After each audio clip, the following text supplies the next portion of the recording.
नमस्कार मेरे प्यारे साथियों, पीवाईक्यू गाइड यूट्यूब चैनल में आपका एक बार फिर से बहुत बहुत स्वागत है। हमारी एनसीईआरटी हेक्स जीएस हेक्स की जो सीरीज है, जिसमें हम dance, music, fair, festival, arts different states के पढ़ रहे हैं, जहां से लाइन टू लाइन एग्जाम में क्वेश्चंस पूछे जा रहे हैं। आपके प्रीवियस ईयर में भी पूछे गए हैं और भविष्य में भी जो एग्जाम होने वाले हैं, चाहे वो एसएससी का एग्जाम है, रेलवे है, DSSS है, यूपी पुलिस, सभी एग्जाम्स में यहाँ से क्वेश्चंस आएंगे ही आएंगे। हमने आंध्र प्रदेश को दो हिस्सों में कंप्लीट कर लिया है, पार्ट 1 और पार्ट 2। ठीक है, आज हम शुरुआत कर रहे हैं अरुणाचल प्रदेश के बारे में। ये सेवन सिस्टर्स का एक हिस्सा है, अल्फ़ाबेटिकल हम चलने वाले हैं। तो अरुणाचल प्रदेश के पार्ट 1 को हम देखते हैं। सबसे पहले अरुणाचल प्रदेश जो है आपका north eastern extremity of India पे लोकेटेड है, ये आपको पता होना चाहिए फर्स्ट ऑफ ऑल। सेकंड, ये जो सेवन सिस्टर्स हैं उन्हीं का हिस्सा है। ठीक है, सेवन सिस्टर्स में कौन सी नॉर्थ ईस्ट की स्टेट कवर नहीं होती है, ये आपको कमेंट करके बताना है। बहुत ही इंपॉर्टेंट क्वेश्चन है आपके एग्जाम के पॉइंट ऑफ व्यू से। ध्यान से सुन लीजिए, दोबारा मैं आपको बता देता हूँ। उम्मीद करता है आप इसका रिप्लाई करेंगे। कमेंट करके बताइए कि नॉर्थ ईस्ट की कौन सी स्टेट है जो सेवन सिस्टर्स का पार्ट नहीं है। ठीक है, अब ध्यान से सुनिएगा। ये फुल फ्लेजेज स्टेट बनी थी रिपब्लिक ऑफ इंडिया 20 फरवरी 1987, इसलिए इसका स्टेट डे 20 फरवरी 1987 को मनाया जाता है। 20 जनवरी 1972 तक इसको नॉर्थ ईस्ट फ्रंटियर एजेंसी के नाम से जाना जाता था। लेटर फेज में इसे रीनेम करके अरुणाचल प्रदेश कर दिया, बट उस टाइम ये यूनियन टेरिटरी ही थी। बट 20 फरवरी 1987 को ये एक फुल फ्लैश स्टेट में तब्दील कर दी गई थी। अब ध्यान से सुनिएगा, इसे लैंड ऑफ राइजिंग सन भी बोला जाता है। बहुत ही इंपॉर्टेंट क्वेश्चन है, डायरेक्ट लाइन टू लाइन पहले भी पूछा गया और फिर से रिपीट होने के चांसेस हैं। अब देखते हैं कि जो हमारा अरुणाचल प्रदेश है वो किस किस से बाउंड्री शेयर करता है। तो अगर नॉर्थ में बात करें तो तिब्बत और चाइना से, चाइना और तिब्बत से। और अगर हम नॉर्थ ईस्ट में भूटान, वेस्ट में बात करें तो भूटान, असम और नागालैंड साउथ साइड, और म्यांमार जो है ईस्ट साइड। मतलब कुछ स्टेट हैं और कुछ हमारे जो फॉरेन कंट्रीज हैं उनके साथ ये बाउंड्री साझा करता है। जो हिमालयन और पटकई हिल्स हैं वो मेजर पार्ट है हमारे अरुणाचल प्रदेश का। तो पटकई हिल्स का नाम ध्यान रखना है, आपके एग्जाम में लाइन टू लाइन पूछा जा सकता है। पटकई हिल्स किस स्टेट में लोकेटेड है? तो करेक्ट आंसर आपका क्या होगा? अरुणाचल प्रदेश। अब मैं आपको बताता हूँ कि अरुणाचल प्रदेश की जो मेन रिवर है उनका नाम है Siang river, Tirap river, Kameng river, Lohit river और सुबनसिरी रिवर। ध्यान से सुनिएगा, line to line question SSC ने अभी रिसेंट जो एग्जाम एडुकेटी ले रही है उन्हीं में ये क्वेश्चन पूछा है कि सियांग, तिराप, खामेंग, लोहित, सुबनसिरी ये किस रिवर की ट्राइब्यूटरीज हैं? तो ध्यान रखना है ये ब्रह्मपुत्र की ट्राइब्यूटरीज हैं।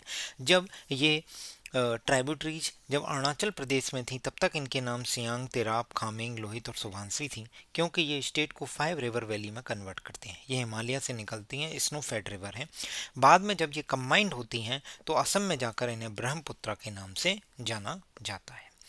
अगर इसकी फुटहिल्स की बात करें तो वहाँ का क्लाइमेट जो है वो सब ट्रॉपिकल है, और माउंटेन्स में जैसे जैसे हम टेम्परेचर गिरता जाएगा, जैसे जैसे हम एल्टीट्यूड ऊपर की तरफ राइज करते जाएंगे। फैक्ट सीट में बस इतना ध्यान रखना है, इसकी कैपिटल ईटानगर है, ऑफिशियल लैंग्वेज ये आपकी इंग्लिश है, और स्टेट डे 20 फरवरी है, यानी अगर एग्जैक्ट याद रखना है तो 1987 है।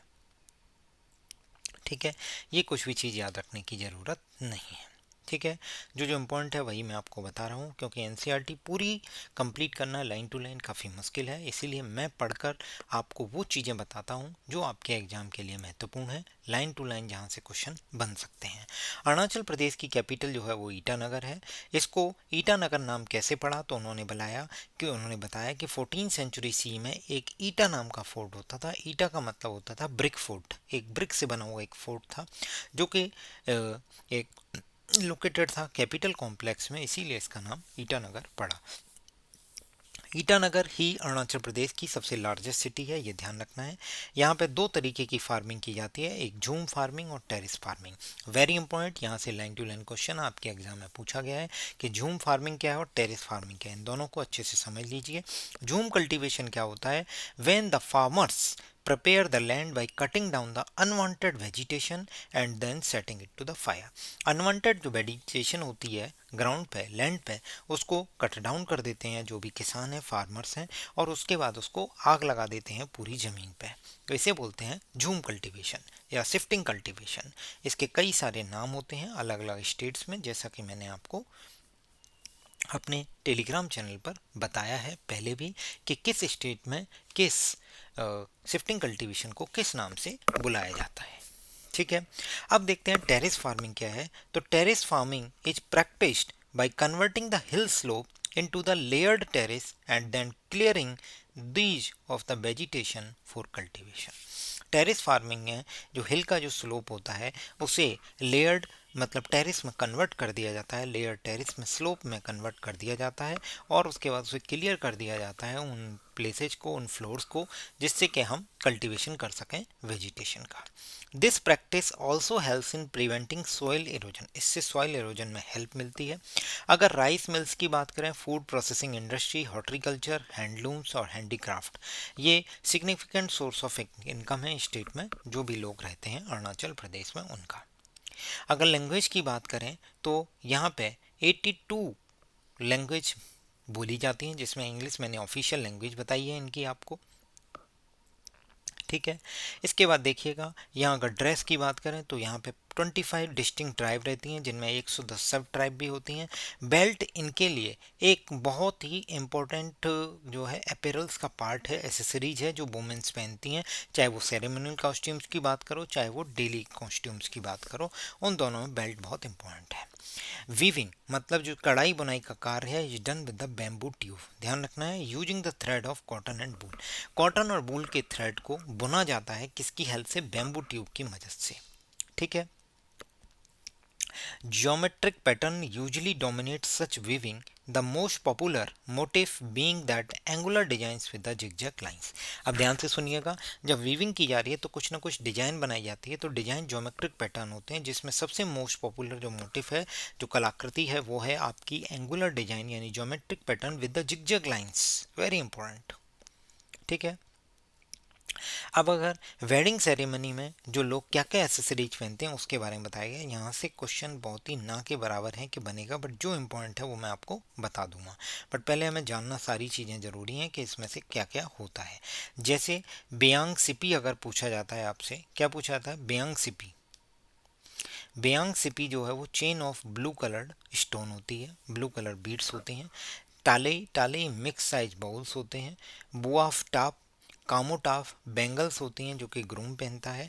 इसी तरीके से बऊचे बऊचे बऊचे मतलब ब्राइड ग्रूम सोर्ड, उनकी जो तलवार होती है उसको बोलते हैं, क्योंकि ये सेरेमोनियल जो फंक्शन है, वेडिंग सेरेमनी है, उस पर पहने जा रहे हैं। बुआफ गाट गातजिंग मतलब red colour bead fasten on the left wrist of the groom. ऐसे ही पूछा जाएगा कोकटोंग, वेरी इंपॉर्टेंट, ये हेड गियर होता है जैसे कि आपको इस इमेज में दिख रहा होगा, इसे बोलते हैं कोकटोंग। जैसे जो नॉर्थ इंडिया में शादी है उनमें सेहरा पहना जाता है, इसी तरीके से यहाँ पे शादी के टाइम पे जो पहना जाता है हेडगियर उसे बोलते हैं कोकटोंग। अगला है दाउमी ची, ब्राइड की जो सोर्ड होती है उसको बोलते हैं। हाउवी तेर्री, ये गार्लैंड होता है जो गर्ल्स पहनती हैं। पेवर एक रेक्टेंगल शेप ज्वेलरी होती है। And bead chain of various kinds like सेम्पू, संग्यांग, अनबो और सेंग में, ये आप ध्यान रख सकते हैं। बहुत ही टफ वर्ड है, इसलिए जो जो इम्पोर्टेंट है वो मैंने बता देता हूँ। जैसे आपको एक तो ये ध्यान रखना है कोकटोंग क्या है, एक हेड गियर होता है जो कि इम्पोर्टेंट है, और साथ ही साथ आपको जो ध्यान रखना है वो दूसरा ध्यान रखना है, जो रेक्टेंगल शेप ज्वेलरी होती है उसको बोलते हैं पेवर, क्या बोलते हैं, पेवर। ठीक है, यहाँ से लाइन टू लाइन क्वेश्चन आपके एग्जाम में पूछा जा सकता है। अब अगर फूड हैबिट्स की बात करते हैं तो सबसे पहले तो हम यहाँ पे इनकी ज्वेलरी के बारे में जान लेते हैं। Jewellery of silver and beads traditional style of Apatani tribe, तो आपको ध्यान रखना है आपातानी ट्राइब जो है अरुणाचल प्रदेश की ट्राइब है। ज्योमेट्रिकल पैटर्न्स बोवन इन ए कॉस्ट्यूम, और न्यूकुम फेस्टिवल ऑफ नाइशी, न्यूकुम फेस्टिवल जो है वो सेलिब्रेट किया जाता है किसके द्वारा, नाइशी ट्राइब के द्वारा। नाइशी ट्राइब अरुणाचल प्रदेश की ट्राइब है, ये ध्यान रखना है। अब मैं आपको बताता हूँ इनकी फूड हैबिट्स के बारे में। तो यहाँ पे जो चीज़ इंपॉर्टेंट है वो बता देता हूँ कि अपोंग नाम की एक कॉमनली कंज्यूम पॉपुलर ड्रिंक है जो कि मिलेट और राइस बियर इसे से बनी होती है, ऐसे बोलते हैं अपोंग। ठीक है, बाकी आप इसको पढ़ लीजिए, यहाँ से कुछ भी चीज़ पूछे जाने के चांसेस इतने नहीं हैं। ठीक है, अब आपको बताता हूँ अपातानी ट्राइब जो है, जो कि कहाँ की ट्राइब है, आपकी अरुणाचल प्रदेश की। ये जो फिश हैं उनको ग्रो करती है, बट कहाँ पे, जो उनके बैट पेडी फील्ड्स होते हैं उनमें। मतलब आप देख सकते हैं जो धान के खेत होते हैं जिनमें पानी भरा भरा रहता है, उन पानी भरे हुए पानी में ये आपकी मछलियों को भी ग्रो कर लेते हैं। कौन? अपातानी ट्राइब वाले। ठीक है, अब अगर फेयर एंड फेस्टिवल की बात करें जहां से क्वेश्चन बन सकता है, तो बुद्धा महोत्सव और सागा दावा, ये अभी रिसेंटली एग्जाम में पूछा है। Saga Dawa are the two Buddhist festival celebrated across the state. तो आपको बुद्धिस्ट में अगर दो चीज़ें याद रखनी है, एक है बुद्धा महोत्सव और एक सागा दावा। ये टू बुद्धिस्ट फेस्टिवल हैं जो कि अरुणाचल प्रदेश में सेलिब्रेट किए जाते हैं। अब आपको एक फेस्टिवल और बताता हूँ जिसका नाम है तामालाडू, जो कि किसके द्वारा सेलिब्रेट किया जाता है? दिगारू मिसमी ट्राइब। जैसे मैंने नाइकुम फेस्टिवल आपको बताया नाइशी ट्राइब के द्वारा, ऐसे ही तामालाडू नाम का एक फेस्टिवल है जो कि सेलिब्रेट किया जाता है बाई द दिगारू मिसमी ट्राइब। ठीक है, अब आपको ध्यान रखना है यहाँ पे जो उनके जो रिलीजियस और सोशल बिलीफ्स हैं उन्हें शोकेस किया जाता है। सांकेन नाम का भी एक बुद्धिस्ट फेस्टिवल है जो कि खामटी ट्राइब के द्वारा डिस्ट्रिक्ट किया जाता, मतलब सेलिब्रेट किया जाता है लोहित डिस्ट्रिक्ट में। तो कई सारे फेस्टिवल कई सारी ट्राइब से एसोसिएटेड हैं, जैसे नाइकोम फेस्टिवल नाइसी ट्राइब का है, तामालाडू फेस्टिवल जो है दिगारू मिसमी ट्राइब का है, सांकेंग नाम का भी एक बुद्धिस्ट फेस्टिवल है जो कि खामटी ट्राइब के द्वारा सेलिब्रेट किया जाता है लोहित डिस्ट्रिक्ट में। लोहित आपकी एक रिवर भी है। ठीक है, it also marks the beginning of new year of the community. ये भी ध्यान रखना है, जैसे हमने आंध्र प्रदेश में भी हमने एक न्यू ईयर के लिए एक सेलिब्रेशन पढ़ा था, फेस्टिवल पढ़ा था, इसी तरीके से अरुणाचल प्रदेश में भी नई साल के सेलिब्रेशन के लिए एक फेस्टिवल सेलिब्रेट किया था। इसका नाम सांकिंग फेस्टिवल है जो कि एक बुद्धिस्ट फेस्टिवल है, खामटी ट्राइब के द्वारा लोहित डिस्ट्रिक्ट में सेलिब्रेट किया था है। इसी तरीके से आपको एक ओजियाले सेलिब्रेट करना है जो कि वांचो ट्राइब के द्वारा सेलिब्रेट किया था, बहुत ही इंपॉर्टेंट है। अभी लास्ट पिछले 2 महीने पहले जो एग्जाम हुए हैं उनमें जो ओजियाले फेस्टिवल के बारे में पूछा है कि ओजियाले फेस्टिवल अरुणाचल प्रदेश की किस ट्राइब के द्वारा सेलिब्रेट किया जाता है, तो ध्यान रखना है वांचो ट्राइब के द्वारा। इसी तरीके से आपको ध्यान रखना है मोपिन नाम का एक फेस्टिवल है जो कि गालो ट्राइब के द्वारा सेलिब्रेट किया जाता है, ये एग्रीकल्चर से एसोसिएटेड है। ठीक है, जिसका ऑब्जेक्टिव होता है कि इन फेस्टिवल से अपनी जो बुरी स्पिरिट्स हैं उनको ड्राइव अवे करना। ठीक है, इस टेबल से क्वेश्चन आपके एग्जाम में आ सकते हैं। कुछ इंपॉर्टेंट चीज़ें हैं जो आपको याद हो सकती हैं, वो आप याद कर लीजिए, जिससे कि आपको ऑप्शन एलिमिनेशन के थ्रू आप क्वेश्चन को करने में बेहतर मदद मिलेगी। जैसे तामिलनाडु नाम का फेस्टिवल जो है तराउन नाम की ट्राइब के द्वारा सेलिब्रेट किया जाता है। ओरिया नाम का फेस्टिवल वांचो ट्राइब के द्वारा, इसी तरीके से अभी हमने एक पढ़ा था ओजियाले नाम का फेस्टिवल भी वांचो ट्राइब के द्वारा सेलिब्रेट किया जाता है। ठीक है, और सरोक नाम का फेस्टिवल हरुसो नाम की ट्राइब के द्वारा सेलिब्रेट किया जाता है। नेक्स्ट अगर मैं आपसे बात करूं, जो कि नाइकोम फेस्टिवल जो है वो नईसी ट्राइब के द्वारा सेलिब्रेट किया जाता है। मॉपिन फेस्टिवल गालो ट्राइब के द्वारा सेलिब्रेट किया जाता है। सांकिंग फेस्टिवल बुद्धिस्ट फेस्टिवल है जो कि खामटी ट्राइब के द्वारा लोहित डिस्ट्रिक्ट में रहते हैं, खामटी ट्राइब उनके द्वारा सेलिब्रेट किया जाता है, जो न्यू ईयर की बिगनिंग के लिए एक फेस्टिवल है। ठीक है, उसके बाद मैं आपको एक इम्पॉइंट बताता हूँ, जैसे कि अगर आदि ट्राइब के बारे में बात करें तो आपको दो ध्यान रखने हैं, सोलुंग फेस्टिवल और इटूर फेस्टिवल। ठीक है, यहाँ से लोसार नाम का फेस्टिवल मोनपा ट्राइब के द्वारा सेलिब्रेट किया जाता है, और तंग से आप सरतंग याद कर सकते हैं। ठीक है, और अगर आपसे पूछा जाता है के मेहा नाम का फेस्टिवल इदू मिसमी ट्राइब के द्वारा सेलिब्रेट किया जाता है। लोंगटे नाम का फेस्टिवल नाइसी ट्राइब के द्वारा सेलिब्रेट किया था। नाइसी ट्राइब के द्वारा एक हमने फेस्टिवल और बताया था नाइकोम फेस्टिवल। वेरी इंपॉर्टेंट, यहाँ से लाइन टू लाइन आपको क्वेश्चंस मिलेंगे कि कौन सा फेस्टिवल कौन सी ट्राइब से सेलिब्रेट किया जाता है। तामिलनाडु ट्राइब के बारे में मैं आपको बता चुका हूँ, दिगारू मिसमी के द्वारा सेलिब्रेट किया था।